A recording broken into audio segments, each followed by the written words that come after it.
let me hype this guest as if he needs the hype. We have my best friend on. He requires no introduction. We're going to talk about all kinds of cool shit. He is quite the inspiration to a lot of people out there. Draws a lot of attention, makes a scene. He's got some major announcements. We got some fun stuff going on at the end of the month.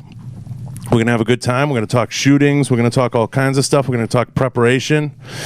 He's all fired up. He's one Monster Energy drink deep already. He's had his pancakes. We have the one and only... The Ex-Benedict. The Ex-Benedict. We have the one and only RealWorld Tactical, Tony Sentmanat. Glad to be here, guys. Mm-hmm. That's really weird. I'm looking at myself on the screen, and then I'm like delayed on everything. He's delayed on everything. Yeah. So...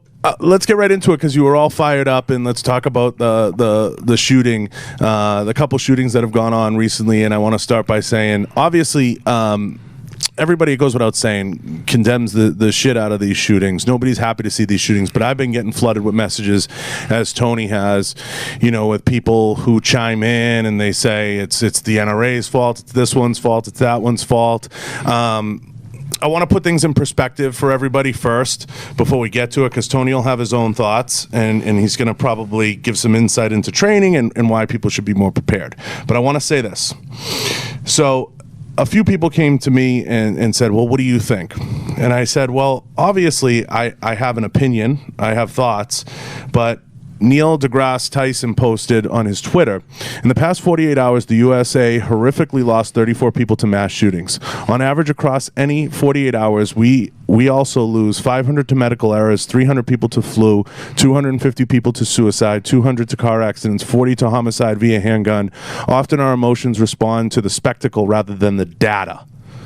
And I know Tony's a big data guy. So I want to start by saying that just puts it in perspective. We're not here to blame the gun, and we're not here to blame anyone other than the person who committed the crime. Well, what are your thoughts? It goes back to the old saying, guns don't kill people, people kill people. At the end of the day, I don't care how many guns you take away, and I said this 2 years ago on another podcast at Mark Bell. I said, this is going to continue to happen. You can take the guns away, and it's going to happen with bombs, it's going to happen with cars, it's going to happen with knives, it's going to happen with whatever other tool they want to use. It doesn't really matter. Evil is evil. Evil always finds a way to cause chaos or horrific accidents, whatever it is you want to call it. People say, no, this is a gun-free zone. It's a gun-free zone, and by the way, the guys that are going to be bringing in guns didn't get them the right way. They got them by breaking into houses, by stealing and all this other type stuff. So it doesn't really matter if it's a gun-free zone or not. The bad guy isn't going to care about your gun-free zone. The only people that care about your gun-free zone are the good people that should be carrying in the first place. So they would have been good for them to be at the Walmart, so that way the bad guy could not kill 30 people and would have killed a lot less people if somebody would have confronted him with a firearm, whether or not it was an AK-47 or a rifle or just a handgun. At least it would have deterred him, and he would have maybe ran away and not been able to kill as many people as he did. That is my personal opinion, and that is coming from someone who's dealt with this on a personal level and at work, in my career, and all these different type of aspects, I guess. I just think, Tony, it's so crazy how people lose sight of what's important, okay? And what's important is saving as many people as humanly possible and getting the people, the good folks, out of the situation. And they lose sight of it, and they turn it into, like you got a message this morning that said, fuck the NRA, or, screw the NRA, or screw this one, or screw that one. They lose sight of, listen, like you just said, if we had someone else there that had some training, the law enforcement officers are running towards the problem. We're trying to silence the problem. What does the NRA have to do with it? Absolutely nothing. Absolutely nothing. Absolutely nothing. What does all of those things have to do with it? The bottom line is to preserve life. I don't care how you do it, how it gets done. The bottom line is to preserve life, right? Nobody is at fault for what some person decides to do. That person would have figured out another way. You know what I mean? It doesn't really matter. It's a simple fact of whether the person is mentally disabled or they need mental help, whatever it is, or the person just I don't know. There's 100 different reasons why. I think these people, I think it's a suicide attempt. That's what I really genuinely believe. I think very few of them, they've captured this guy. I think you're going to have a hard time finding a fixed agenda on the most recent one. What was the most recent one's the El Paso, right, Q? It's El Paso. The Dayton, Ohio. Dayton, there was El Paso, and then there's the... Yeah, with the Ohio one, law enforcement came in, responded within less than a minute. Isolated him and then neutralized him. So law enforcement did a really, really good job on that one. I tell you, Tony, man, that was some amazing fucking footage. I don't know if you guys saw it. The Ohio one, man, they got footage of the cops like rushing towards. Oh man, that shit just gives you chills. It's like that's what it's about. You know what I mean? Like that's what they get paid for, man. That's what they get paid for. Yeah. And then the cops always get a bad rap for all the negative things they do, and then nobody's ever gonna talk about those 2 or 3 guys that just ran straight into that gunfire and saved all those people's lives. Yeah. Because those 9 people that it could have been 30. It could have been another 30. Oh man, if he'd have gotten that club, he was trying to get into the front door of that club. And those aren't the glamorous clips either, but those are the clips people should be showing. Like I saw that the people are running one way and the cops are running the other way towards the gunfire, like you said. Those are the clips that everybody should be posting nationally. These are the guys that are making minimum wage, whatever it is, 50, 60 grand a year. They're not killing it by any means, and they're running towards gunfire to neutralize the situation, and they get no praise, no prop. You don't hear about it the next day. What you get is a bullshit text message or DM or a message on your IG that says, oh, it's the NRA's fault. It's this, that. How about saying, listen, it was what it was. This person went crazy, whatever it is, and these guys responded, and they did their job. Why don't we start there? I said, hey, guys, I said the same thing. I was sitting on my couch with my wife watching John, and I'm watching that footage, and I said the same thing. I said, you got a few cops out there that ain't worth the shit. You got some racist, you got some asshole piece of shit cops. But for the most part, you got guys making 50, 60 grand. You got that in every profession. You got guys making 50, 60 grand that's running towards goddamn bullets, man. I'm like, cops, come on, man. You got to love them, man. You got pieces of shit working at Disneyland. You got that everywhere. You got that everywhere. Yeah. Listen, it's inevitable. There's always going to be bad apples in every single bunch. In every bunch, yeah. And it's not only as a law enforcement. Law enforcement, you see it more just because they're always the bad guy. But you're talking about doctors, lawyers. You mean how many lawyers steal money and take money from their clients? How many doctors make these practices, or they cut corners to make more money on certain surgeries and all these different things that you'll never hear about any of that. You never hear about it. But as a cop, of course, you're the bad guy. You're always going to hear about it. Fire rescue is the same thing. Fire rescue is always the good guys because they always come in and they save, and they don't really give anybody tickets or anything like that. And they don't have, I guess, the hand of the law to the authority to put anything down. But there's a lot of guys that are in fire rescue too that are bad too. You know what I mean? Just every possession. The thing is, bottom line is, you cannot judge by a few guys. You can't judge a whole entire profession. You can't. Right. And nowadays that's they only show. And this comes back down to the media. I think Denzel Washington was one of the best ones that had like an interview that did that said it right. They only show what's going to bring them ratings. They don't show the goods. They always show all the bads. Of course, because that's what's going to bring them ratings. That's going to give them the money that they want for people to see it.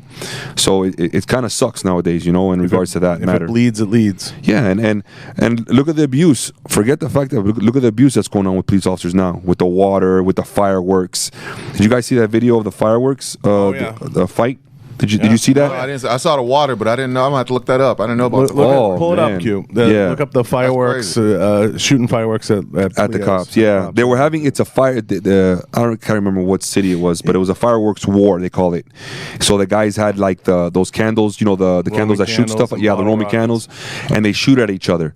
So of course the cops. People are getting hurt. People's hands are getting blown off, people are getting burned, so the cops, respond. And of course, what do you think happens? As soon as they respond, now these kids are all shooting the fireworks at the cops, and the cops are supposed to sit there and just take that. They're supposed to sit there and take it. You know what I mean? Just, and I don't think there was anybody shot that day or anything like that. But I saw the video, and like these cops and everybody's just standing around, and they're taking Roman candle, explosions and missiles launched at them, for a good little while. I don't know about you, but I don't like any Roman candles being shot at me. No, it's gotten crazy. Does it surprise you at all that the country shows such a love for military now and not so much for law enforcement? It's shifted, post Vietnam. Does that surprise you at all? It doesn't, because they don't know what the military does. Everything that is in law enforcement is scrutinized because of all the videos, right? So everything in the military was done in Afghanistan. It's all done over there. So they have no idea what the military does over there, nor do they care. You know what I mean? Most of the you might see 1 or 2 videos. So nothing gets called into question. Exactly, because it's not our people. Now we're talking about in the United States. Obviously, it's our people, you know. So, and not saying anything negative about the military. Believe, guys, I'm a veteran. I'm a Marine Corps veteran. I have nothing but love for the military. They just are not in the limelight. And you have a lot of military guys too that talk garbage about the law enforcement. You know what I'm saying? Tons of guys. So I don't know. And I know that surprises you. Yes and no. Yes and no. I mean, you're gonna have your military guys that went into the military and they had a really bad upbringing. And then they blame and they give excuses for their upbringing because of the police, you know. Everybody always has excuses, you know. It's like I don't understand. Excuses, they're like assholes. Everybody has them, right? Don't stop blaming people, cops and race and this and that for your problems. We all come from problems, you know. Some may have worse than others, some here and there. But at the end of the day, at least here in the United States, I don't care if you're purple, green, orange, black, white, Hispanic. It doesn't really matter now. If you were born here, okay, and even people that weren't born here, okay, people that came here as an immigrant and got their citizenship, there is no reason, there is no excuse for you not to become whatever you want to become in this world. And I tell you that because I came from nothing. And I came in Miami when we had nothing. I came in the worst neighborhoods. It's called Carroll City down in Miami. You know, my family was just me, my grandmother, my mom. We had nothing. So, and I was able to come out of that, you know. And there's a ton of people out there that did the same exact thing. You know why? Because they worked their ass off. They didn't give excuses. Oh, because of this, or oh, because of that. Stop making excuses and everybody else is your problem. How about you get off your ass and work for what you want? And I guarantee you, if you work hard enough, you'll be able to succeed. You'll be able to succeed, at least in the United States. Now, you tell me you live in Mexico or Venezuela or something like that, then I feel you. I feel you. But here in the United States, there's no excuse. What I always say, and I was talking to Jay about this, I feel like for every excuse you have, oh, I got kids, I can't get to the gym, oh, this, oh, that, you know, there's somebody out there that's doing it with your excuse. They're doing it now. 100%. So I always say, be careful the excuses you make, because your excuses are somebody else's motivation. So somebody else is going to say, I got 2 kids, I got a shitty husband, I got a deadbeat dad, and I'm doing this, and I'm making $1 million a year. My house just burnt down last year. So what? Yeah. So I always say, be careful about your excuses, because your excuses are somebody else's motivation to be successful. And I'm not, Tony knows, you guys, all you guys that listen, I'm not a big rah-rah guy. You know, a lot of the rah-rah guys on podcasts, they stand up there and they tell you you're shit and you got to do this and that. I'm just telling you a fact. The excuse you make, Tom Brady's 75 years old. He still throws touchdowns every day. You know what I mean? He don't make a single excuse. So be careful. Be careful. I don't think he's 75. He's like 40. He's 40. He's like 40. He turned 40 today, didn't he? Was it today? Was it his birthday's today, or was it yesterday? I think Q. He got that contract extension. He got that 2 years. He got that bread. He got that bread. He got that money. He's gonna be throwing touchdowns for another 2 more years. God, give my Bears a chance, man. Damn. Which is a good topic. Does it surprise you seeing guys in sports add in longevity, and you see guys like Mike O'Hearn, you see even Jay still in killer shape? Guys are pushing it now, 40 to 50 years old, and they're staying in condition to get the job done. Even now on the range, you get a lot of guys. I mean, shit, Larry Vicker's been doing it for 1,000 years. Don't they say 40 is the new 30 or something like that? 40 is the new 30. But does it surprise you athletically at all? In regards to what? 40? Still being able to perform at a high level. The work ethic is there, and the technologies now, they have it. You know what I mean? So I don't think there is a reason why you can't at 40. I say even at 50. The type of training may change. Yeah, but listen, the recovery is not going to be there. I don't care who you are. The recovery is not going to be there. Right. So it's not going to be as frequent. It's not going to be as frequent, but you could still do it at not every single day, maybe, but like maybe once or twice a week, you could still knock it out. I would tell you, pushing up to your 60s is when you're really going to start, that's Feeling really, it. Yeah. Because we know guys, and I know a lot of guys in the gun industry don't disclose a ton of their age, but we know guys that are instructing out there that are well into their 40s and 50s. Yeah. And they're still performing at a pretty good level. Again, instructing is a little different than playing quarterback for the Patriots, but I think it's you have to be able to perform at a decent level to be able to get out there and say, hey, this is how you do it. Because if you can't do it, it gets pretty tough to articulate. Even if you're 40 years old, honestly, there is no excuse to be a fat slob on the couch. No excuse. Do something to make yourself healthier. And if you got kids, the healthier you are, the longer you're gonna last for your kids and for your family. So if you're a fat slob and you're on the couch and you don't do anything with your life, that's a problem. You know what I mean? And I'm not talking about any elite athletes or anything like that. No. I'm just talking about a regular guy that maybe could go to the gym twice a week, eat a little bit more healthy, maybe not smoke, do a couple things that might help you. You know what I'm saying? To live a longer life. That's where it's all about. Hey, Tony, I gotta ask you, man. Look, I played college ball, man. John played ball. Brother, some of the stuff I see you do on my worst, best day, man, I couldn't dream up, man. Where do you come up with these ideas, man, for those beast workouts, man? Is it where do you get the inspiration? Where do you put them together? Just driving in traffic, or No. Yeah, I'm driving on the way to the gym. I was like, well, I'm gonna jump off. Today I'm gonna light myself on fire. I'm gonna kill 3 motherfuckers. Yeah, no. I do follow a program, a templated program, and then I usually do it in 12-week increments. Now, a lot of the stuff that I do that most people don't see, it's the boring stuff. I'm not gonna put that on social media because it's not entertaining enough. There are some things that I do that are for entertainment, and anybody that tells you that they don't do that, they're liars. Okay, so the workouts that sometimes you see are me trying to take it to that next level, whether it's with weight or strength or a performance, maybe jumping or flipping tires or anything like that. I already did. You have to figure it out that day I already did what I needed to do for my program, right? And then I'm adding this to it for the Instagram to motivate people to go out there and realize that they can still do the things that I do even at my age, Well, people like to see what it is people like to see kind of the impossible, what they think is impossible. Like when you jump over a car. Okay, I'll pick on that because I pick on that a lot. When you jump over a car, you Face flip first. or you flip a tire, or you flip a tire over. Go ahead, play the clip.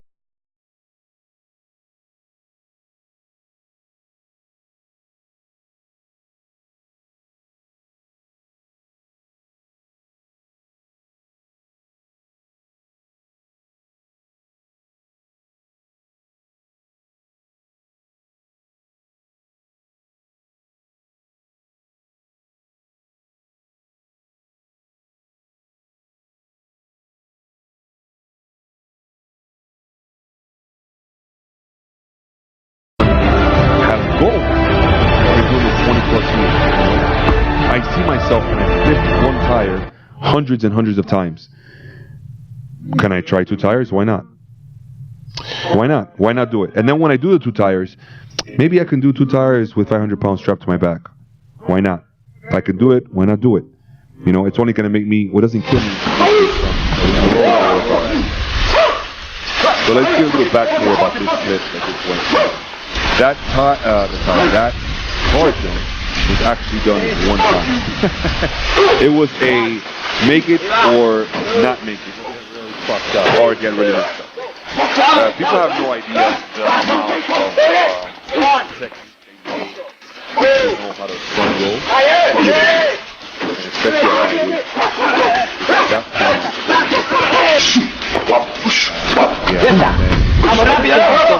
That regular strength conditioning jumping, there were flip or jumps, and ball tossing. Not a big deal. But it really took me, I would say, 40 the courage to do it, to go over that car, because I wasn't sure if I was going to be able to do it or not. I had done the length and I had done the height, but I had never done it over a car. And the simple fact that I can't see what's on the other side of that car. Yeah, it's not I'm going through this with you in my mind when I watched it about 50 times. It's not, you had, for 1 second, I don't believe you thought at all that you were going to jump into the car. It's, am I going to hit my chest or legs on the back end and go ass over tea kettle? Well, I knew I would clear the car. And have Diego have to resuscitate me. Clearing the car was not going to be an issue. It was the land, what I was worried about. You land the wrong way, and there goes your shoulder. You land the wrong way, there goes your elbow. You land the wrong way, and there goes your neck. And then I'm going to be out for 6 weeks to 8 weeks. And then the biggest question that people are going to ask me is the risk worth the reward? At this point in my life, it's not so much about risk versus reward. It's more about testing my abilities and what I can and cannot do. A part of me still needs the adrenaline rush that I used to get from law enforcement that I don't get anymore. So I find that in a lot of the physical fitness things that I do. There's nothing that makes you feel more alive than an adrenaline dump from doing something that you've never done. So I think I look for that. I need that in my life. I lived, almost 20 years of my adult life feeling that adrenaline dump almost every single day in law enforcement. So especially down in Miami, we were very, very busy. So it's kind of hard to leave that. I retired in 2016. So when I do things, I do them just because I want to test myself. I want to prove to me that I'm able to do these things, that even at my age, I'm almost 40 years old. So and I'm, in the process, I'm motivating people and inspiring people, I guess. I don't really see it that way, but everybody else does. Now, you and I have been around long enough in the firearms business where a lot of people haven't. A lot of people come into it. Most of the time we see them kind of cycle out of it in 2 or 3 years. That we've seen that evolution. You talked about the slob on the couch. We've seen the evolution from the couch potato that carries a 1911. I mean, we literally lived through it. To now where people are taking training far more seriously. People are taking their gear more seriously. They're taking things up a certain level. Training's more available. It's accessible. There's more availability of equipment. You can perform better. You can train better. You can train harder. Ranges are starting to get a lot better as environments to train at. What do you feel? Do you feel that's been one of the biggest changes in our life cycle? We've been in this now 8 to 10 years. We're kind of coming up on that crest of we've survived 1 or 2 purgings around the firearms business. Do you feel like that's been the biggest change we've seen in our lifetime in the business? Yeah, I definitely caught a lot of heat when I first started. Now everybody's on the band. Now everybo's on. 2014, when I started my company in firearms training, I knew that there had to be some form of combatives, some form of ground fighting, striking, and physical fitness incorporated in the civilian training. So I added that, and in the first year, almost 2 years, I caught a lot of heat for it because everybody was just carrying a gun. And that was that was all I needed for self-defense.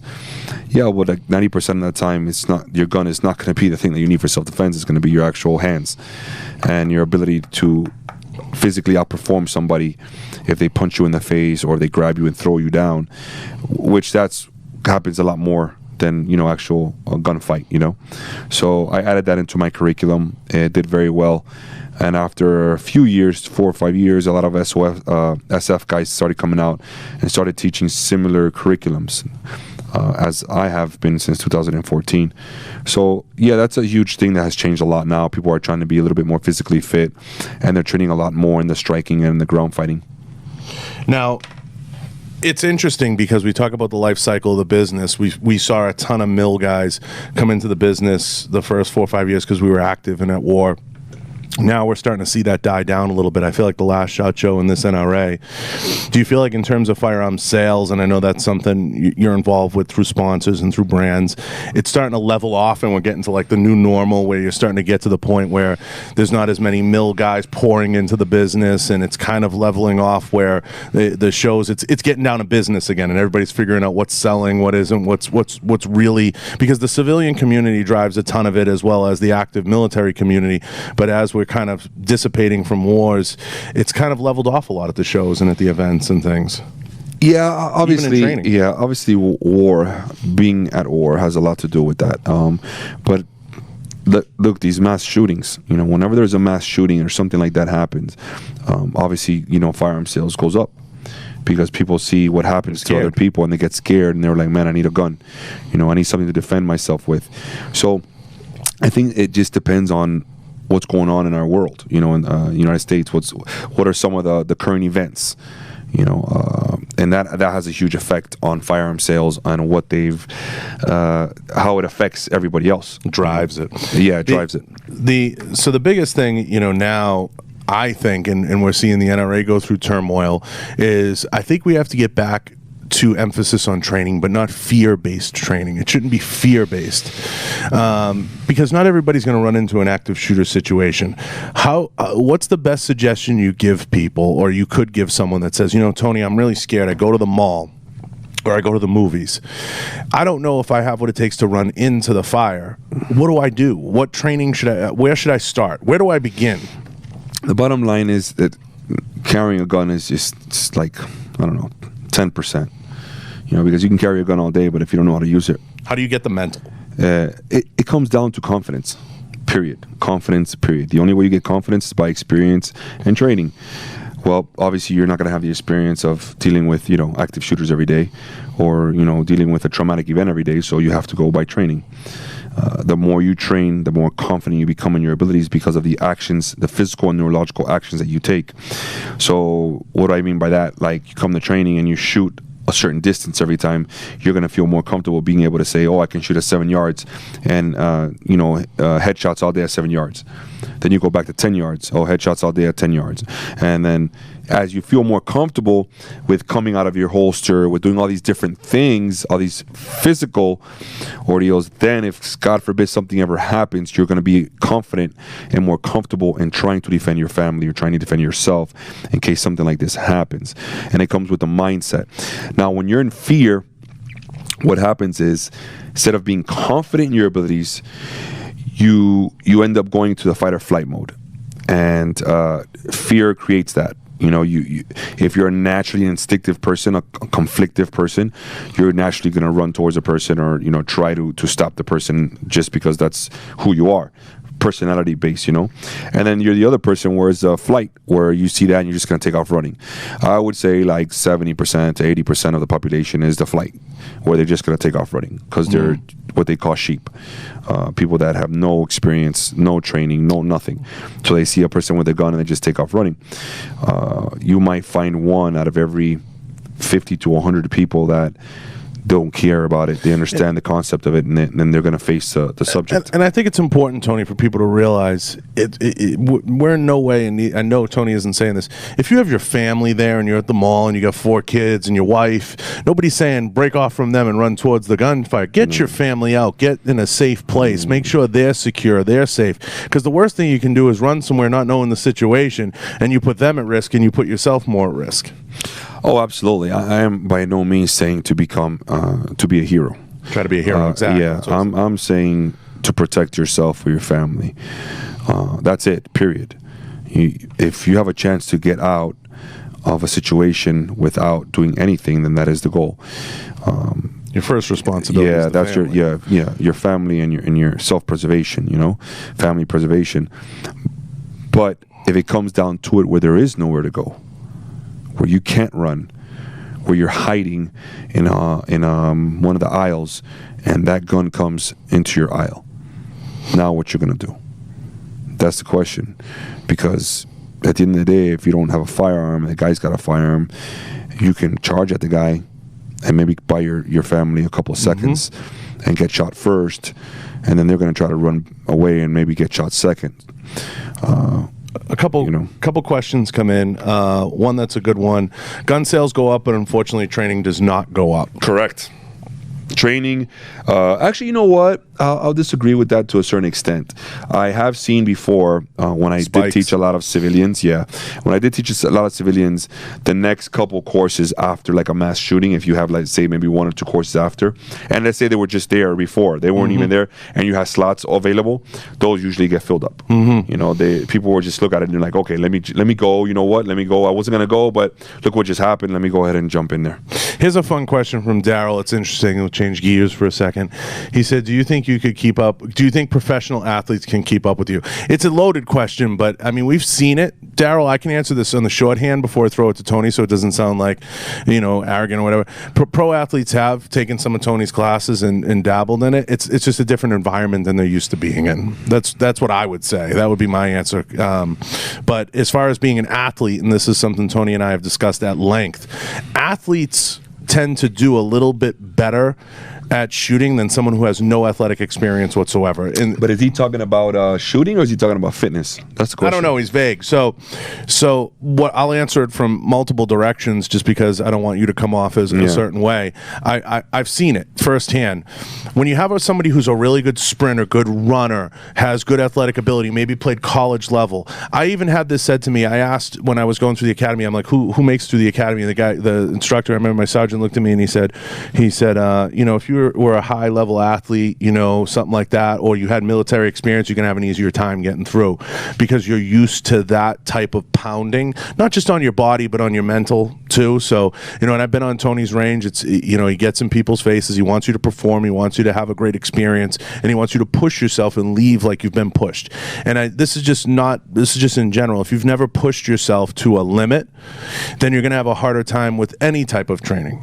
Anything. Yeah. You're not going to go train with Jake Cutler, or you're not going to go train with any. It's going to be tough. So I've seen that firsthand, and I'll throw it to you, Tony, to give an answer. Do you think you could, I'll flip it, do you think you could keep up with a pro athlete, and if so, in what sports? And do you think a pro athlete could keep up with you, and maybe like a tire flipping or something? Every athlete has his specialties. Every sport is sport-specific exercises.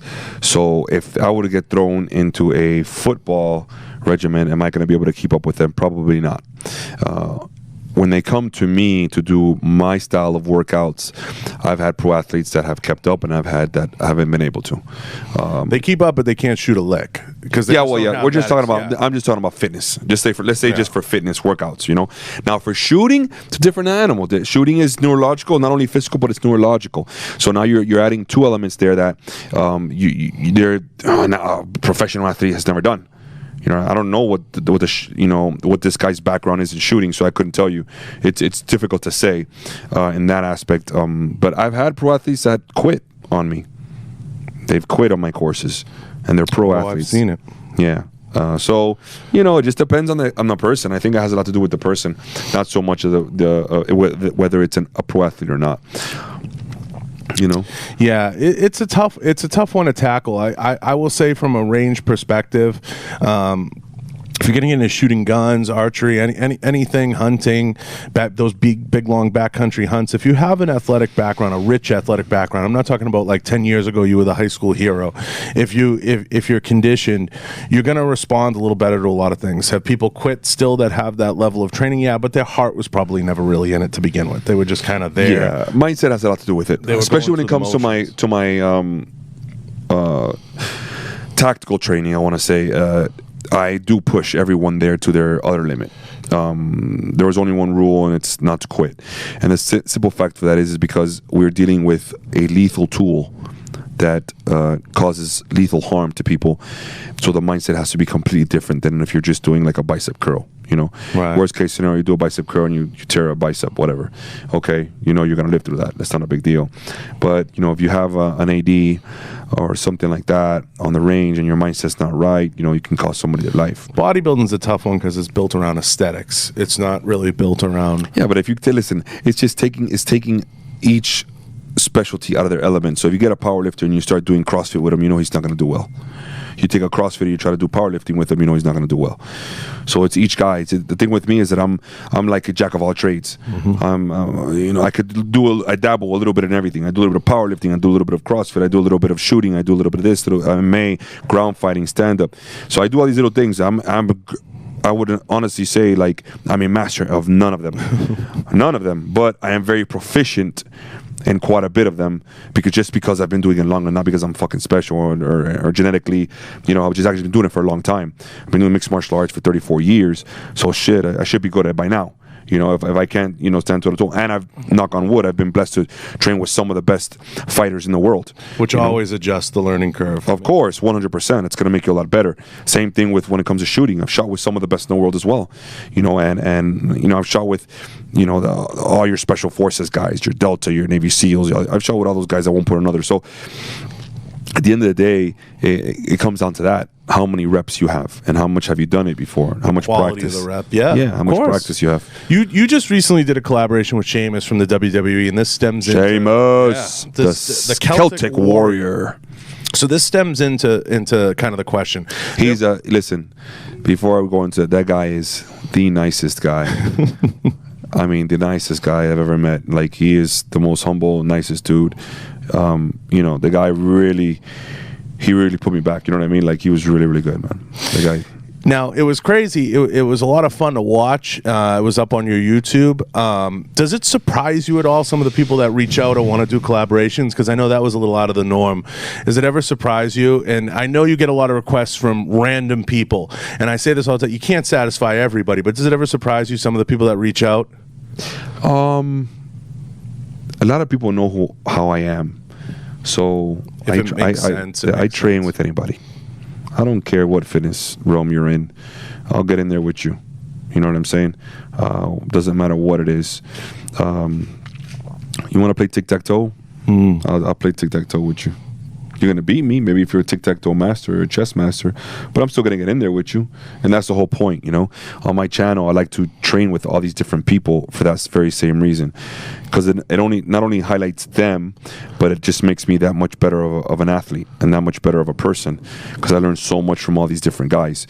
You know, we did a nice little skit, me and Sheamus, of WWE in the beginning. I know you like that. Oh, yeah, I love it. If you guys don't know John Bartolo, he's a huge WWE fan from probably from the 80s and 90s. Yeah, I love, because to me, all great marketing can be traced through the WWE. Because in case people don't realize, it's fake. And it's acting, but it's acting for men. But they put their bodies through. They're incredible the trauma they put their bodies through. It's real to me, man. It's real. It is. Listen, it is physically. Physically, it's 100% real.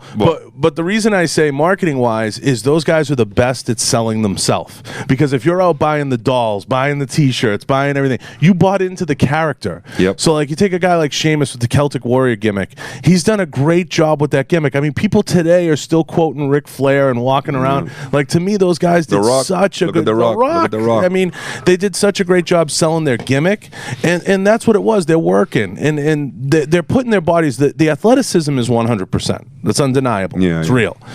And what a lot of people don't realize is when they look at these guys, they don't realize these guys are 300 pounds. They're 200, 270, 260. Some of these are 300, 400-pound guys, and they're running around and throwing their bodies around like they're $175. And people don't realize that the biggest thing they don't realize is when you peel back the layers on a lot of them, and you look back and you see John Cena was a power lifter, an accomplished power lifter and bodybuilder. You look back and you look at Dolph Ziggler. He was an accomplished Division I wrestler. Falls more or less around that area. We'll see where we're at. Obviously, we've had a long day of training, so we're keeping it, at good weights to maintain that we have enough gas for the end of it, okay? Anything you got, my brother? Actual rich athletic background. Bring it on, fella! Let's do it. A lot of them have.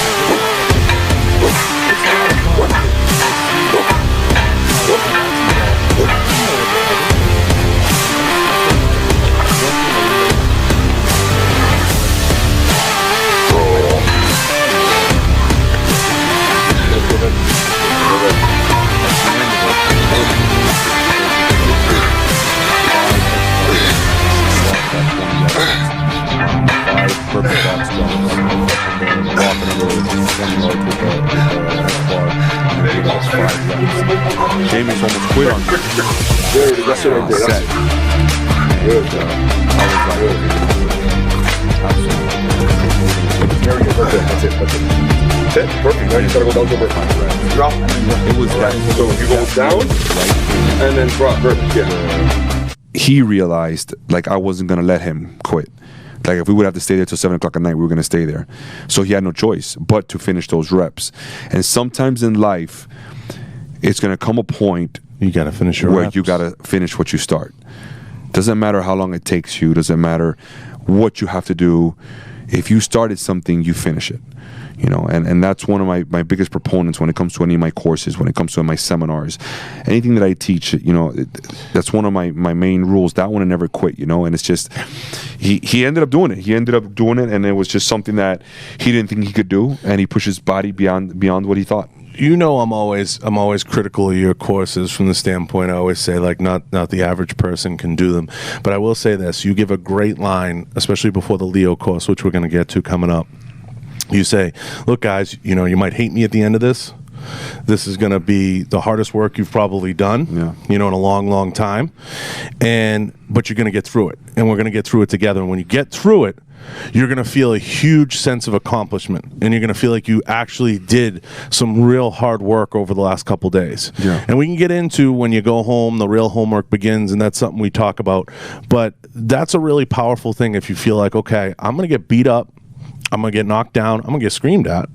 I'm going to have to do things my body really can't do, but you're pushing people to break them. And they're going to learn what they're good and what they're bad at. And that's really important, and not enough people learn that. Yeah, I mean, everyone that comes to my law enforcement course, especially my survival course, I tell them the certificate that they get at the end of the 3 days or the 5 days, they're going to cherish that certificate. Every single time they look at that certificate, they're going to remember all the hard work, the sweat, the blood that they had to put into it. And then when something happens hard in their life, they're going to think back to those 3 days or those 4 days and say, if that didn't break me, nothing can. Mentally or physically, you know. And I know, Q, we've talked about this. It's the same thing you go through playing sports at a high level. You get that feeling we talk about all the time. Your face has been down in the mud. If you haven't had your face down in the mud and getting screamed at by a coach or having to perform outside of your box, it's powerful. People don't understand what that is to step up and have to finish. There's a lot of people that need that. Today that are not, this whole generation, they're not getting it, man, and listen, that it does. It just as it goes back to the there's 20 kids on a baseball team, you know, and they lose and they get 20 certificates of winning. Of winning. Everybody gets a winning certificate. You know. I don't know if you guys saw this story over the weekend. Marshawn Lynch runs like a football camp, and it's like a big thing now because this parent went off on him and made this big deal. She went on TMZ and everything because he cursed at her kid in the drill. He was like, you know, get the fuck out of my drill. You know, you're bullshitting. And she lost her mind, went on the field and threw a T-shirt at Marshawn Lynch. And, I mean, it's this whole big thing now. And it's like, Jesus, man. You can't do it. I got out of coaching. Let me see. I got out of coaching Q 2009, 10. I think it was 5 years after college. I coached high school football for a while. And it was because I saw that coming. You know what I mean? Long story short, a coach got in trouble for language, things like that. And I was like, this is the beginning of the end. I was like, I'm out. Yeah. You guys ever seen that quote, uncoachable kids become unemployable adults? Yeah. Oh, I like that. That's awesome. It, dude. I've never heard that before. Yeah. That's awesome. It's very good. That's actually really good. I would say uncoachable adults, too. I'm writing that down. Uncoachable kids become unemployable adults. That's really, really good. Employable adults. That is real good. That's, you know. And that is so true. That is so true. Like, if your feelings get hurt, you know what I'm saying? Because you're being lazy and you don't want to work as hard as everybody else, and your coach is jumping on you and getting on top of you, and he's telling you, hey, you need to work harder. And then your mom comes in, like your mom, literally rescues you. In the old days, that'd be embarrassing. Exactly, you'd be embarrassed. I was gonna say, I was like, yo, my grandmother would whoop my ass after that. You know what I'm saying? You better start working harder. She might do it right then. Yeah. When I played sports coming up, the only time your mom or any family member got involved or crossed the line, as I like to say, Q, on the football field, was like if you lost a tooth or something, or like you broke a bone, and it's like, yo, no, we got to take him to the hospital. Like he can't walk. You know what I mean? Like it had to be that. Or like my mother was like, you going to practice because you ain't coming home and sit around the house. It was like you're going. Well, back then the kid, you know, if the kid's got some intestinal fortitude, something happens, you go, hey, tape it up, coach. Tape it up, coach. Don't take me out, coach. Tape it up. No, you might lose your spot. Yeah. You know what I'm saying? So now it's like something happened. It's like, oh, poor baby. Bro, suck it up. And Q, we played in the old days football when you played both ways and on special teams. And if people don't know what that is, if you know what I'm talking about too. And if people don't know what that is, that's 60 minutes. You went full go. You didn't come off the field. And it was like, yo, coach, the field goal team, can I catch a blow? He'd be like, fuck you. Go back out there. It was you or the freshman. So you played the whole way.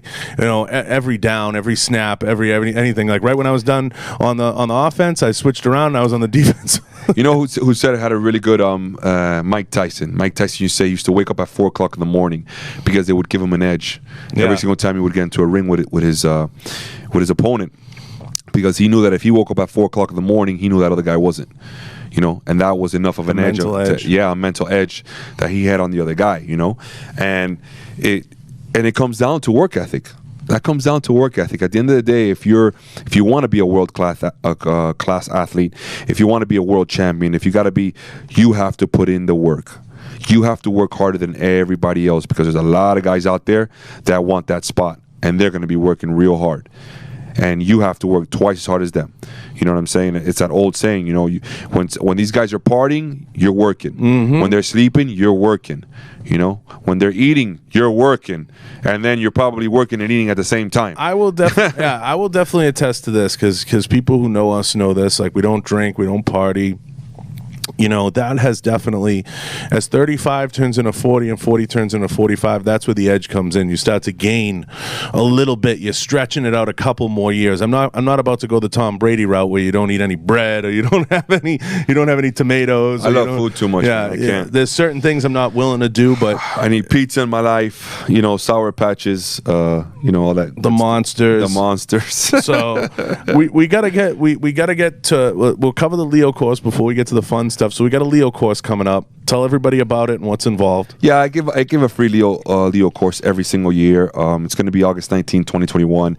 And what I do is I just have some of my sponsors chip in to cover the course, and it's free training. It's a survival course. It's vehicle operations class.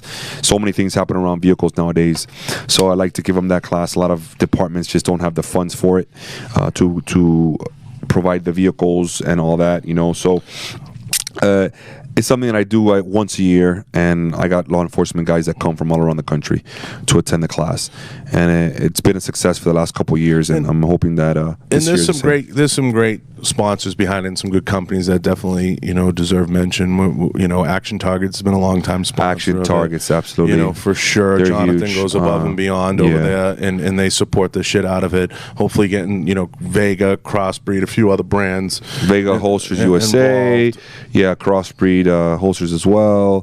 Kvar Corp is now going to be one of our newer sponsors.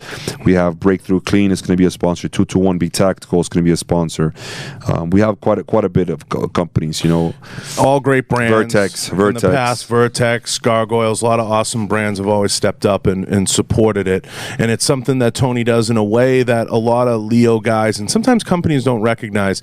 It's a way that it's just saying, hey, here's a class, sign up, it's free. I'm going to go to these companies, I'm going to do the legwork. We're not going to put a ton of fanfare behind it. It's not going to be a rah-rah thing. All you're going to get out of it's a video, a shout-out, and a little plug to the guys, but this is about the guys. We're not going to make it this thing, the spectacle, but it's definitely something to shine a light. All the proceeds and everything from that the sponsors give goes straight to the training. Nobody there is getting paid. So we usually have active law enforcement officers that come and help me teach as co-instructors, as well as alumni, guys that have already taken the course come back sometimes, and they help out with range safety and all those different type of things, setting up, keeping guys in the fight. Yeah, it's just bottom line, people, listen, it doesn't matter how you look at it, you know, and the more training you have, the smarter choices you're going to make.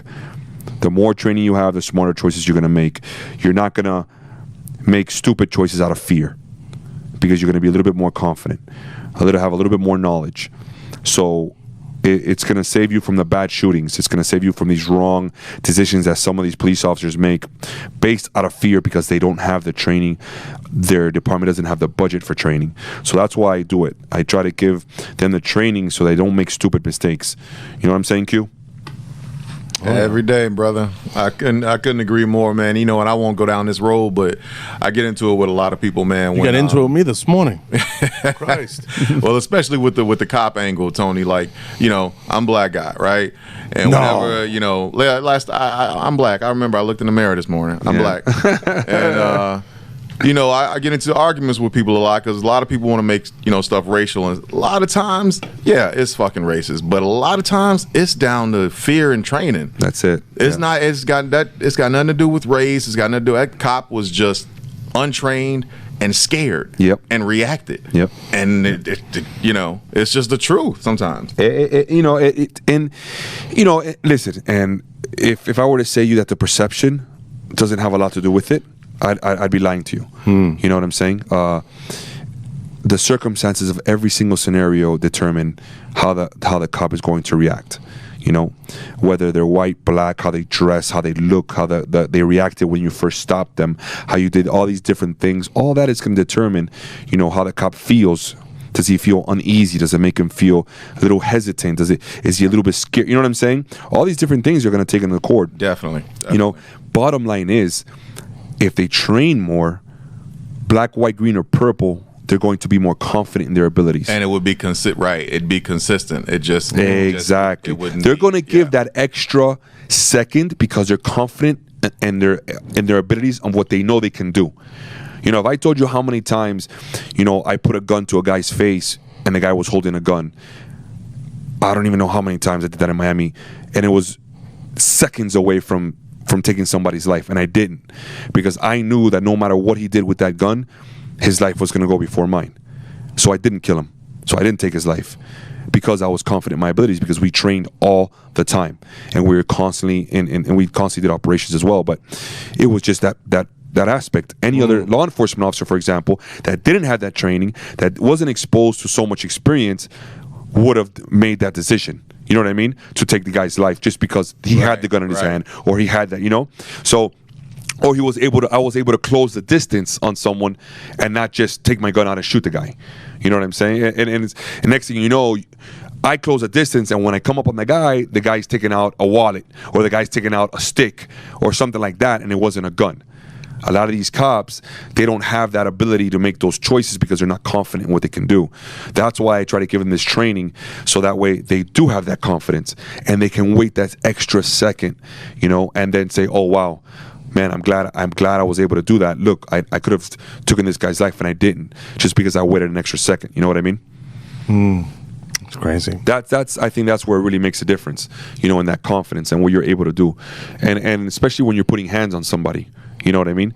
If you're a ground fighter, if you're an experienced ground fighter, and you take a guy down to the ground, well, do you really need to punch him in the face? Do you really need to elbow him in the face? No, you don't. You're going to have the guy in a good position, and you're going to be confident that he's not going anywhere. You'll have control. You'll have control of him. You know, that's why it's important to know ground fighting. You know, or grappling, whichever one you want to see it. And then what does it do to everybody else around you? It looks better, right? Right, Q? If you see a guy, and you look at a guy and he's in the full mount, and you're a cop and you're just holding him down, that's going to look better than you pounding his face in, you know, and right or wrong. Yeah, right? And it's hard to say he assaulted me. Yeah, you know. He held you down. Yeah. It's one of those things where, and then one of my co-instructors had a video recently. He's a black belt in Brazilian Jiu-Jitsu, and he's one of my combatives instructors, and he had a video that he did that same exact thing. He took a guy down, and then he held him down the full mount, never hit the guy, never did anything, just controlled him, and it went, you know, viral, went on World Star, you know, and he did a phenomenal job because he was so confident in his abilities. He knew the guy wasn't going to be able to hurt him as long as he had him in the full mount. You know what I'm saying? Now, granted, he was a black belt and he had a high level of training. Yeah, he's a pro competitor and everything like that. So it goes without saying, you got to have the training to back it up. You got to have the time in. Couple things that we got to get to that are really important. There's a big raid coming up. Oh God, Tony! Oh God! Oh shit! I know where we're going with this one. There's a big raid. I'm gonna tell you right now. Listen to me. All right. No. Wait. There's a big raid coming up. JJ's in. we got some command people. Clearly, Jay Cutler's in, and he's a believer. Okay. Where do you stand on the Area 51 raid, and do aliens exist? Okay. In regards to the Area 51 raid, anytime any raid would ever go to Area 51, whatever was in Area 51 is going to be long gone before any raid will ever happen on Area 51. So Area 51 is going to be empty and nothing is going to be there when they decide to raid it, number one. Number two, that's if there's anything ever in there. Number two, do I believe in aliens? That is a good question. And I'm going to answer it like this. For us to think that we are the only species in the entire galaxy would be arrogant, very selfish, and understand that. It is to live in a galaxy where Earth is just one of all these planets, and to think that we're the only one that's inhabitable, right? Inhabitable or habitable? No, habitable. That's pretty. I think that's pretty stupid to think that. Yes, I do believe that there are other people, other life forms in the galaxy. Do I believe that there are other life forms here among us? Oh, I don't know. I really honestly, I couldn't say that there is or there isn't. I don't know. That I'll be pretty much 50-50 on that one. But I definitely do 100% believe that there are other life forms in the galaxy. Do they have alien technology at Area 51? Right now? Right now. No. Did they? Possibly. Has a space shuttle landed here? Oh, He's putting you on the hot seat. I know. I'm like Barbara Walters here. I know. Barbara. I don't know, man.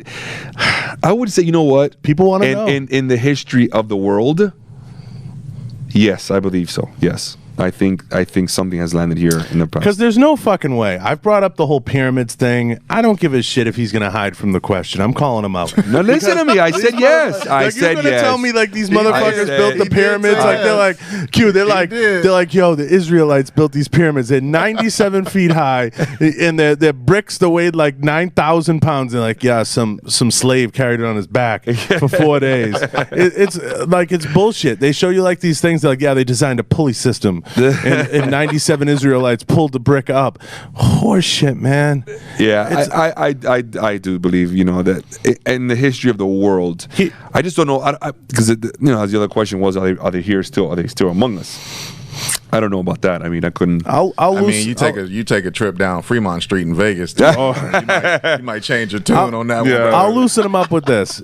There's no way in the history of mankind that no one has visited here at some point, because the advancement of technology, especially the last 200 years, and I know we have mutual friends that have said the same thing, has been so steep and so aggressive that you cannot tell me that Steve Jobs, he just randomly designed the iPhone, when 100 years ago we didn't even have a telephone. So what are you saying, that Steve Jobs is an alien?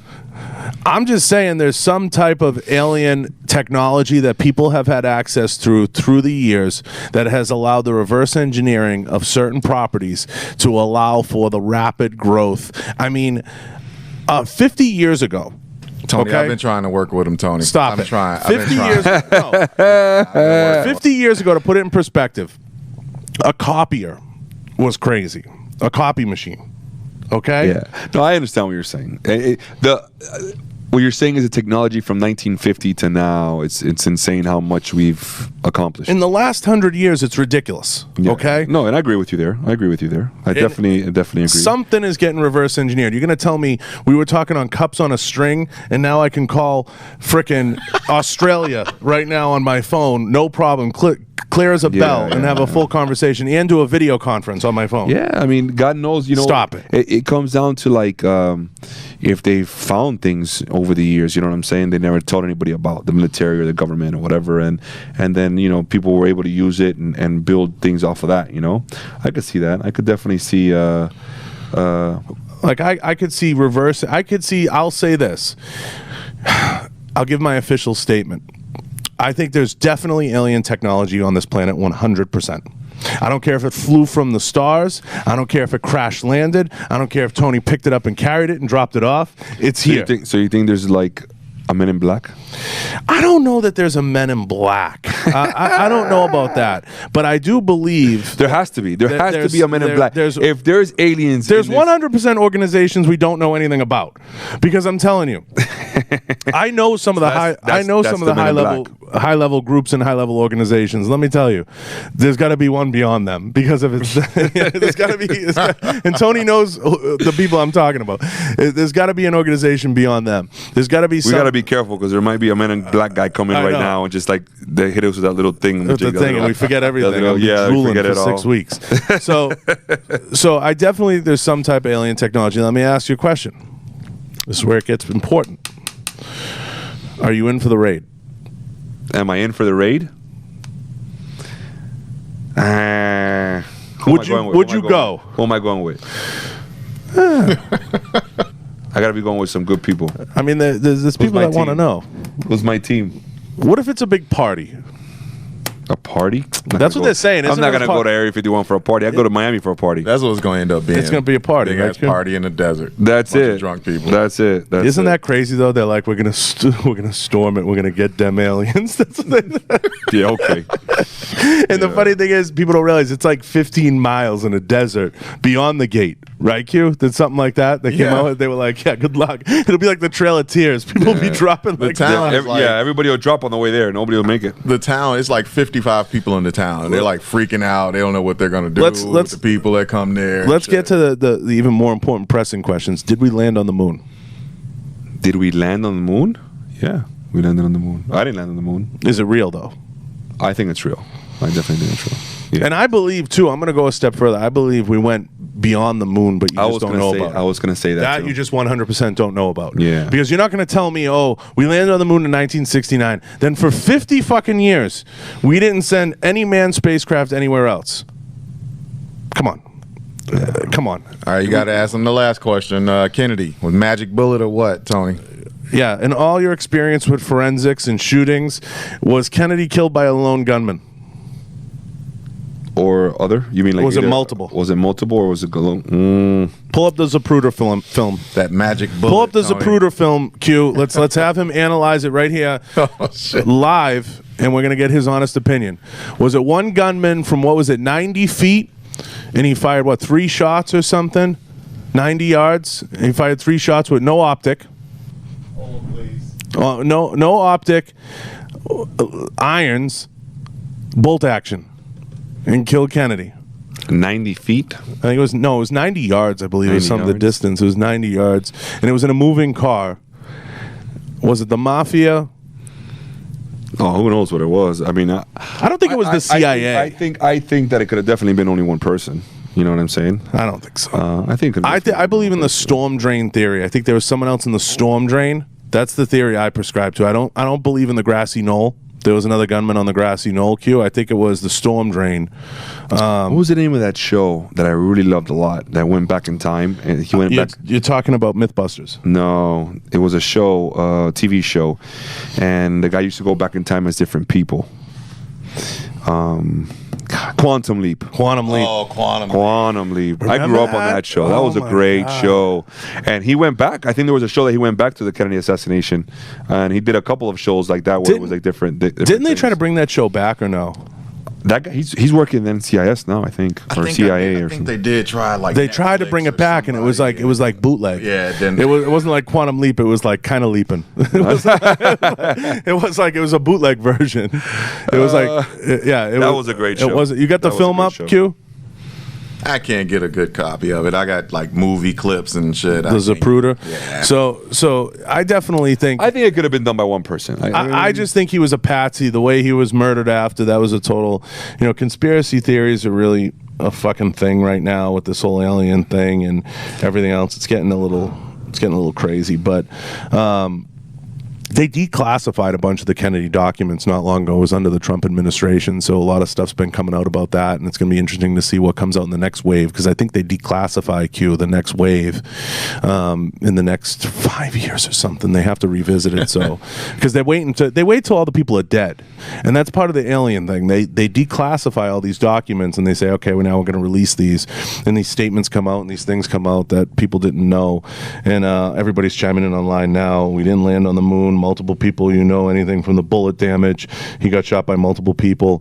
And that's why, like, the way you see his head shift and everything else, like, the theory is one bullet went through his head, through his wrist, hit the guy in front, hit the guy on the driver's side. And yeah, but you know what, though? Like, listen, when it comes to that, rounds, as soon as back then, especially, they hit one way, they can fragment out any other way. That doesn't mean, like, you know, and especially the quality of the round back then compared to what it is now. The issue with it, I think, is just one that went through like a bone, and they're like, there's no way it went through the bone and then through another piece of flesh. And maybe, listen, maybe it was 2 or 3 people. Who knows? You know, I'm just saying, your question you asked me was like, could it be done? Can it be done by one person? Could have that shot been taken? A 90-yard shot, bolt-action rifle, moving car, iron sights. Could it be done by one person? Yes, it could have been. If you're a good shot, you could do it. You could take it. And 90 yards, 100%. You know what I'm saying? 90 yards, 100%. Now, was it done by one person, or could it have been other people? Yeah, it could have been. And then people. the killer's assassinated, what, 3 days later or 2 days later, immediately after his arraignment. Yeah, back then, that was back then. Now he would have gotten arrested. Exactly. So back then, they'll just kill you. They don't. Back then, there was no trial. You know, it was back then. It was like, well, you killed the president, you're gonna die. Yeah, and they just so. Now, we got to get to something even more important. Maybe the most important. Guys been asking me, people been chiming in, who else do you look at online? You know, one guy brought up James Harrison, the former NFL guy. Who do you look at online that inspires you now as you kind of look out there and you built this big following and you have all these people that pay attention? But I'm sure you, and I know you do, you look out there and you say, geez, this guy's doing some good work. Who else do you see out there now kind of coming up that you're like, wow, I really kind of dig what they're doing and I like the energy? You know what? When it comes to like Instagram, and I really don't look at a person. I look at feats, what people can do. That's what motivates me in regards to like in a general aspect. Like I won't look at one guy and be like, oh, you know, that guy's doing good work or that. I'll be look at something he does and be like, that was good. That was incredible. Then I'll look at another video and see a guy twirl in the air 17 times. You know what I'm saying? And then land on his feet, and I'll be like, yo, that was crazy. You know, I look at things like that more than I do as just a person in general. I've never been a starstruck kind of person, or a person was like, oh wow, you know. I think the only person that I've ever, and I think me and you have discussed this before, one of my all-time favorite people, or I'm a huge movie buff, so I think Denzel Washington would be one of the only people that I would ever be starstruck when I saw him, just to shake his hand and, you know, get a picture with him. But in regards to being like, you know, wow, that guy is incredible. Now I respect people for what they've done. That's the difference between respect and being like an awed, you know. You know, if you're a legend in your sport, like for example powerlifting, Ed Cohen, or you know, Michael Jordan in basketball, Tom Brady in football, then you deserve that respect in regards to what you have accomplished all these years. I would say The Rock's one for you. The way The Rock handles himself, especially, you know, yeah, he's always he's always upbeat. But I tell you like this, I see The Rock more as like as a businessman, as a business than anything for it's me. how he handles his success is what I'm saying. Yeah, he handles his 100%. business. No, 100%. You know, he's not an arrogant guy in terms of what he puts out there. You look at, you can learn a lot from him, because this stems into the other argument. You and I have been around long enough in social media, and we've seen this. A lot of people can't handle it. They get 10, 20 followers, and they're like, you know, they want to be flown places, and they want the car to show up, and they become like they're somebody, right? And I always use this line, everybody's somebody, just ask them. They can't handle a certain level of success, and you see the deterioration. It's like they can't handle it. I always say, look at somebody like The Rock. But see, to me, there's a big difference between success and fame.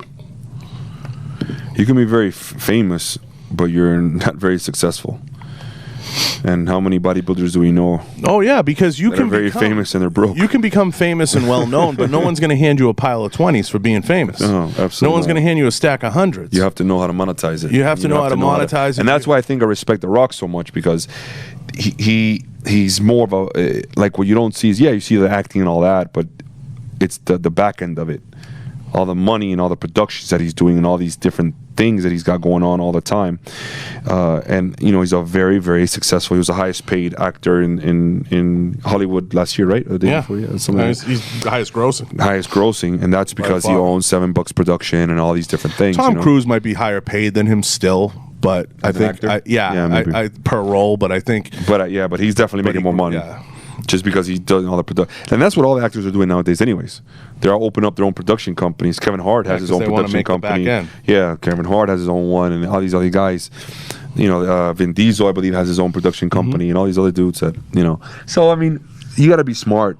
For me, it's about, I think, the business aspect of it, coming to making a sustainable income without social media.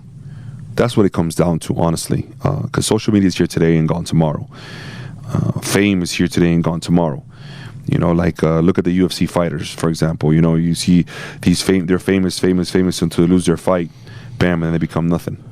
You know, they got to go to the WWE now to get paid. It's one of those things. Well, it's one of those. Yeah, it's you're only as famous as your last knockout. The only guy to really make a living fighting using his body without having to use the WWE as a vehicle, in my opinion, has been Conor. I mean, Conor is one of the few that's been able. Conor and you know, Ronda made the leap to WWE. Conor. Well, let's backtrack a second there. Conor made his money not from UFC. Conor made his money off his but he parlayed boxing. By his boxing debut with Mayweather. Once he got that $20 million payout, he was sailing. That's where he made the big bucks. And now, you know, I understand the fact that he doesn't want to fight in the UFC for peanuts now. All the money he's making from all the products and all the stuff he's got going on now. He's got that. It's a whiskey and all this stuff. He's killing it. I think he's trying to open it up. I think what he's trying to do is come back in to say, I went out and did this. Now I'm coming back and I'll do this. Yeah. And he would add a lot of cachet, but the UFC is always going to be kind of a controlled environment. It's a little bit like WWE in the sense that they're contracted employees and they keep really tight wraps on. But it comes back down to that same exact famous things like. You're just as famous as your last fight. Yeah. So you could be a really famous UFC fighter and then you lose a fight, and then you went from being on top of your game to now like everybody is hating you. They think you're garbage, you're worthless, you know. And if you have a really big ego like some of these fighters do, it's pretty much the end of your career. You know what I'm saying? And that's the problem. And then if you aren't smart about your money and you aren't smart about being a businessman, as a UFC fighter or just in general, whatever, as any athlete, you know, you're going to be broke in 5 years. Broke. 5 minutes. Yeah, 5 minutes. If you're not careful. So we got one last kind of exciting thing. We're going to have you shooting the shotgun, the new 1280 shotgun here at Kavar, the new Vepr that we're debuting. We're excited about that. We're going to take you to the range, going to shoot it, and you got to visit the facility here, meet some of the sales team over at Kavar. What do you think of my new spot and the new building and the folks? Everybody's very, very nice. It's a pleasure to be here. Pleasure to be on the podcast. It's far from home, but it was worth coming. And, you know, the buildings are very nice and everything like that. So Vegas is always good, man. You know, Vegas is a good place. I like Vegas. It's this time of year is rough. I come from Miami, so I'm used to that humidity. The humidity.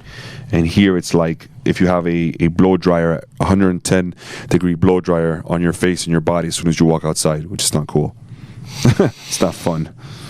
110-degree blow dryer, Q. Oh, yeah. That's what it feels like, right? Yeah. Am I wrong? As soon as you walk out, you got that wind hitting you right in the face, and it's literally like it's 110-degree wind right. Dude, when I leave the office, I have my window down for a little bit. It literally feels like it's like blowing my skin. We're ready to start. We're ready to start a revolt here to get shorts implemented. For real, it is no joke. No, it's great. It's always great to have you everywhere, every spot I've been. It's always great to have you in and have you be a part of all these things. And I think you're gonna love it here, and you'll love some of the stuff that we got going on the rest of the way. I wanna have you talk about one last big announcement. I know.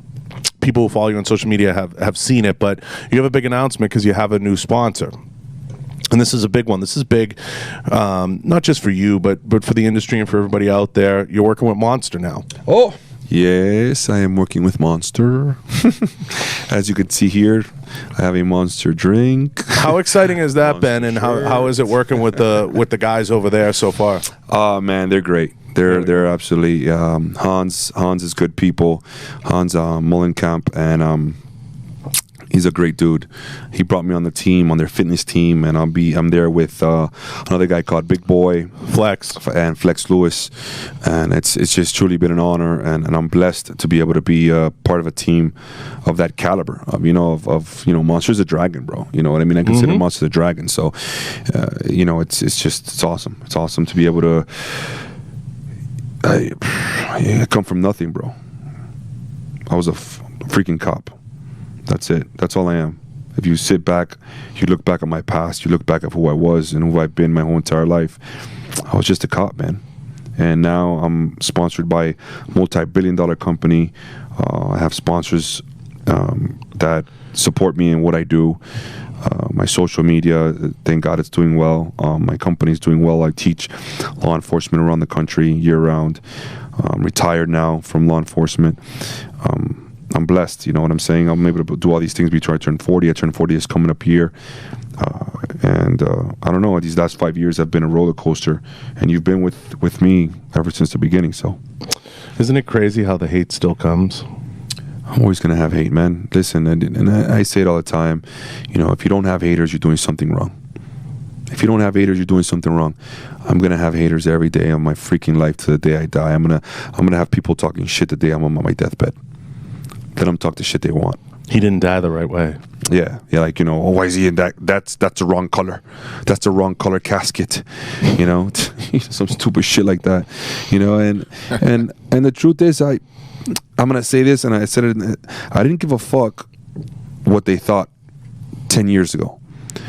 I didn't give a fuck what they thought 5 years ago. I don't give a fuck what they think right now. 10 years ago, they weren't paying my bills. 5 years ago, they weren't paying my bills. And they still aren't paying my motherfucking bills. So unless you're paying my fucking bills, you put food on my table, I don't give three flying fucks what the fuck you say. Sorry for my language, guys, but it's the truth. It's I've had, and he's talking about haters, and I've had people leave me messages that were gonna shoot me and kill me with a gun. That voicemails. You know what I'm saying? That wasn't funny, but your reaction to it and your reaction to the hate is always what seems to guide the path. And when the guy left you the voicemail, what was your reaction to that?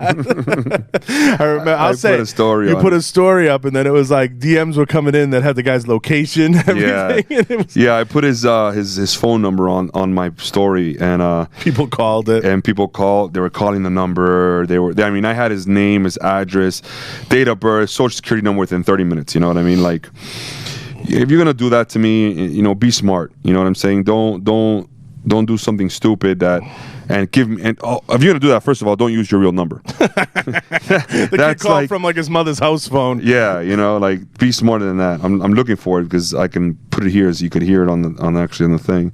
It's only like 10-15 seconds. Yeah, you gotta play it. So you guys understand, like, I love that voicemail. This is an exclusive here. Yeah, the amount of hate that you get when you have a social media account. If you're weak-minded, here it is right here. If you're weak-minded, it is going to affect you. You got to hear this cue. Yeah. Let me see here. This is a KVAR exclusive. Oh yeah. Fuck you, Tony, you stupid ass faggot. I don't give a fuck if you're a veteran, you stupid motherfucker. You better hope when I go down there Thanksgiving down to Jacksonville, Florida, I don't catch your fucking faggot ass out down in Miami, bruh. And I will fuck your shit up, bruh. I don't give a fuck how buff you are, bruh, because you're still going to be lying in the pool of your own blood when I fucking throw a 45 round through your fucking head, bruh. And then he went to make love to his sister. That's some world-class hate right there. Whenever I'm feeling down or I feel like I'm having a rough day, I think back to Tony's voicemail. And I say, it's not too bad. Oh, God. It's not very, I get stuff like that, and it's not only that, it's just the DMs and the comments and this and that. You're always going to get it, man. And listen, not only, but everybody loves The Rock.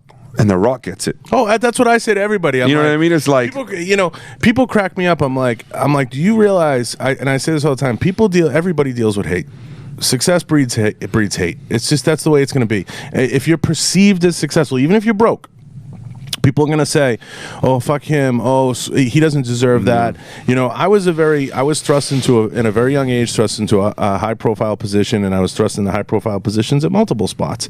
And even now, the shit that people, you're never going to be good enough. That's all I can say. No matter what you do, you're wrong. You're always going to be condemned. It's just no two ways about it, no matter how you conduct yourself. And listen, everybody in life has done things either they're not proud of, they're not happy about, or they wish they could do better. That's Tom Brady, that's Michael Jordan, that's anybody out there is going to think that way. You do the best you can, and there's no rule book and there's no manual for any of this. So we all do the best we can with the circle we got to try to guide the path to success. And that's all we're trying to do. Everybody's trying to fight and claw. And listen, he and I have been through it all.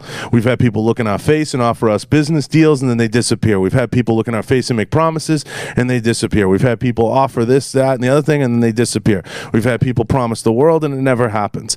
We've seen every phase of this business. There's nothing that's going to be said on social media that I'm not going to be like, wow, I just didn't really see that coming. I didn't know that was happening. But people think they're going to jar some type of response out of you. Well, the thing is, you know what it is that people's like, oh, don't even bother with those guys. They're just haters. I was like, they're entertainment. They're entertainment. If they think for 1 second that they're going to talk garbage on my page and I'm not going to rebuttal, I'm not going to come back with a nice little comment, you know, and then I tell them all the time, it's like, I get paid to talk on social media. I get paid to engage with the people that follow me. You don't. You don't. So when you comment on my page, you're hitting the algorithm to go back to your page so all the people that follow you see my page. So thank you for the support. You know what I'm saying? Every single time you like it or you comment on there or whatever that you may be. It's checking a box. Yeah, that's what it is to me. So it's like, it's all good, brother. You keep talking on my page. Everybody that knows you is going to see me. And hopefully I'll get a couple of your friends that follow me. You know what I'm saying? And make me more valuable. And you know, Jay made a good point too. Jay goes, I don't even pay attention to it. You know, he don't even pay attention to it. He's just like, what are you going to tell me? I don't lift weights good enough. What are you going to say? You know, it's just one of those deals. It comes with the territory. When you put, and I say this to everybody, and it's maybe advice as we wrap. When you put yourself out there, you're putting yourself out there. Someone's going to have something to say. Oh, absolutely. I mean, if you think you haven't dealt with it, first of all, in this line of work, I'm going to be straight with everybody. You have family members that question what you're doing. Oh. Of course. How do you make money on social media? How do you make money doing this? Well, they don't understand. They don't understand. So you have people that see you and you give off that perception, and it's just, you know, it's just one of those deals.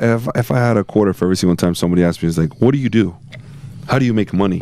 You know, and then I'm just like, I do whatever I need to do to make money. Oh, and I don't know what I do. I still haven't figured it out, Q. Yeah, I still haven't figured out what I do. And we go through it, you know, we go through it dealing. You live, that's what I live, you know. We go through it here, Q. It's explaining to people constantly the new mediums and the new way that marketing's done and the new way that pushing a product or a brand, you know, and I have my own, I think eventually in the next 10 years, you're going to say, I have my own brand.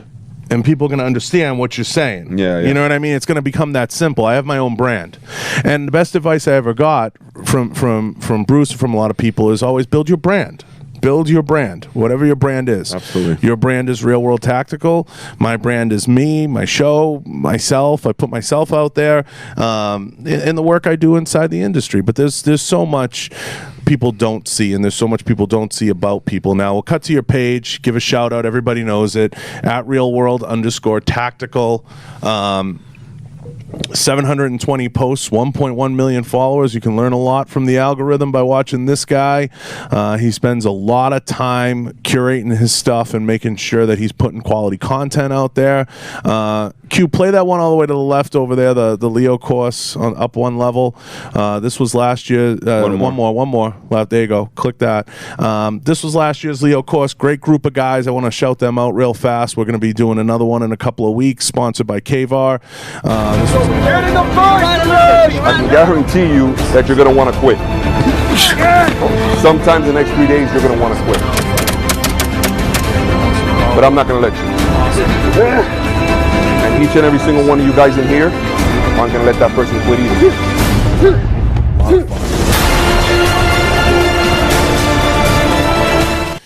You know? Yeah, that course definitely humbles you. If you're not up to par with your physical fitness or physical self-defense. Oh yeah, and it's 3 days. It's 3 days long, so everybody's a stud day one. Yeah. You know, by that second night, people are looking for their whoobies. Even the toughest guys. It just goes without saying. There's Tony's website, Real World Tactical. Go check it out if you're looking for courses, if you're looking for gear, if you're looking for the schedule, what's coming up. He's got training on there. He doesn't push the training enough, but he's got it on there. You got to check it out. He pushes it from time to time. I just haven't been doing a lot of civilian courses lately because I've been doing so much law enforcement training. Yeah. So that's why. Yeah, you don't see him pushing it. He doesn't drive it down people's throats, but it's there. Never been like that. Yeah, so go check it out.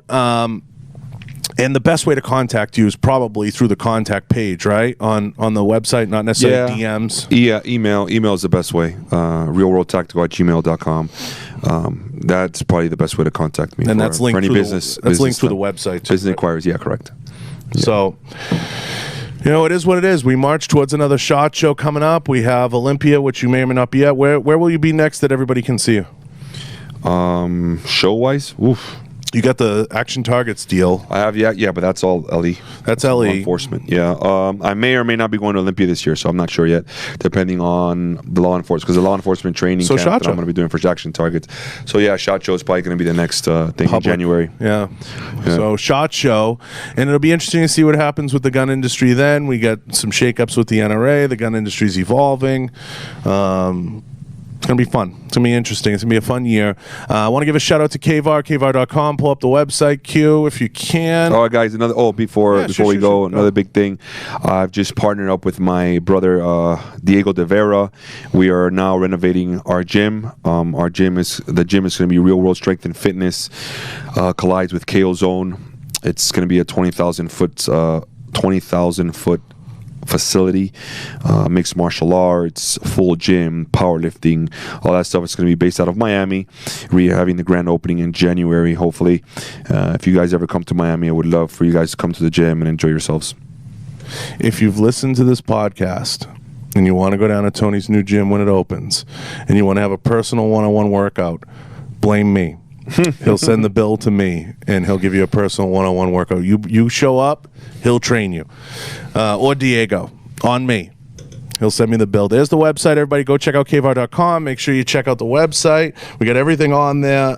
Go check it out. We got a sale on the shotgun, right, Q, right now? One of them's on sale. Not the one Tony will be shooting, but it's a different version. Is on sale. And it's a whole good sale. Yeah. Go check it out. Can't get them anymore. They're banned. These are the last ones in the United States. Mm-hmm. Is that Colby Covington shooting that muzzle flash photo? They used that photo. Yeah. Huh? Look at that, Colby. Shout out to Colby. And shout out to the team at Knockout Zone. Tony's going to do an awesome thing there. That's a great crew of guys. We're going to be spending some time with them on the range. He uses them for everything, so shout out to them. We're going to go get some food. We're going to head up to the range. I appreciate everybody. We went a little long. We're out. Q, cut it.